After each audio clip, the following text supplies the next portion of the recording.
Good morning, Jay with Bitten by Books, Book Bites, Great Scott Audio Productions.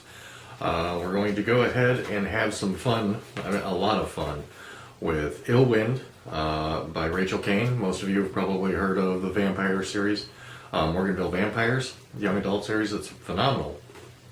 And it seems like this one's kind of been overlooked. I don't know.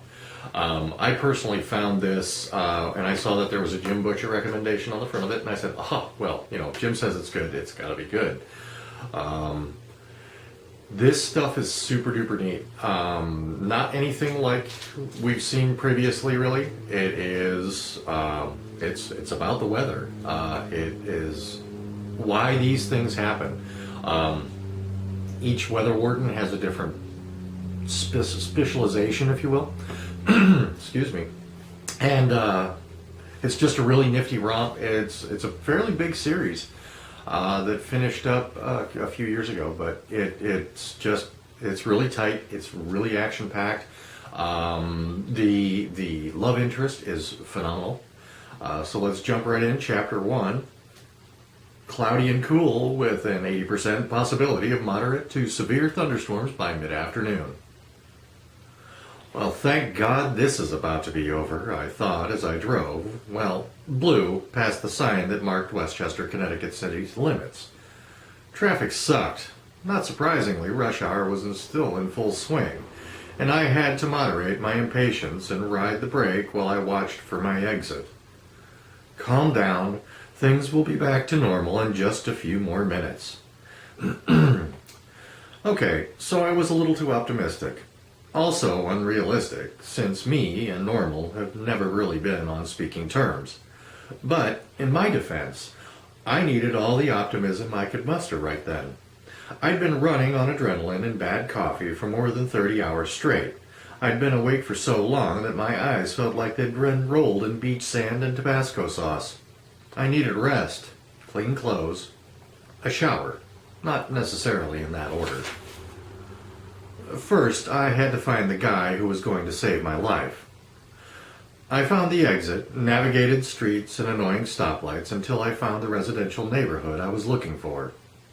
I checked the scrap of paper in my lap, studied curbside house numbers, and finally pulled the car to a stop in front of a nice colonial-style home, the kind of place a realtor would describe as a nice starter.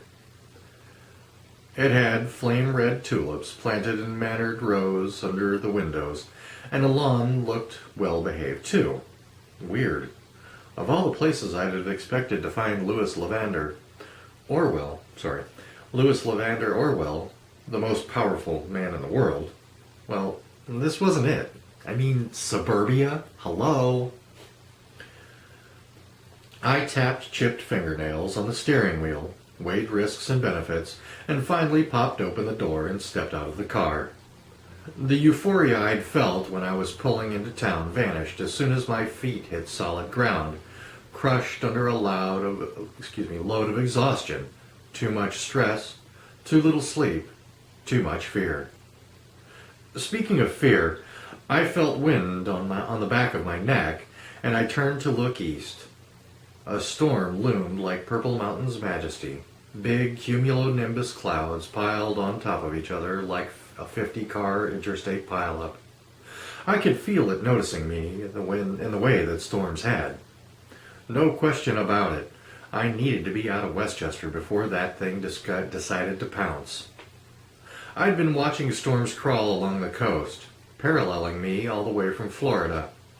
The nasty part was that it might actually be the same storm stalking me. They did that sometimes. It was never good. Nothing I could do about it right now. I had bigger issues. Up the concrete walk, up 3 steps lined with geraniums and terracotta pots to a spacious white front door. I knocked and waited, rocking back and forth on 3-inch heels that felt like something from the spring collection of the Spanish Inquisition.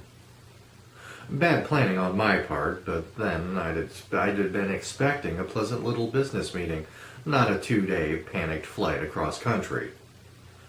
I looked down at myself and winced. The blue French cuff polyester shirt was okay, but the tan skirt was a disaster of care accordion linen. car accordion linen. Ah, well, it would have been nice for Lewis to swoon with desire on seeing me, but I definitely settled for him pulling my bacon out of the fire. Silence. I cupped my hands around my eyes and tried to peer through the glass not designed for peering. No movement inside that I could see. With a sinking feeling of disaster, I realized I'd never considered the possibility that my knight in shining armor could be away from the castle. I knocked on his door once more, squinted through the glass again, and tried the bell. I heard muffled tones echoing through the house, but nothing stirred. The house looked normal. Normal and very, very empty. Out where I was, Westchester was enjoying spring sunshine. People walked, kids whooped around on bikes, dogs ran with their tongues hanging out. Inside the house, there was winter silence. I checked the mail slot. Empty. Either he'd been home earlier, or he had stopped his mail altogether. No papers on the lawn either. I considered my options, but really I only had two. Get some idea of where else to look, or lie down and die. I decided to do some scouting.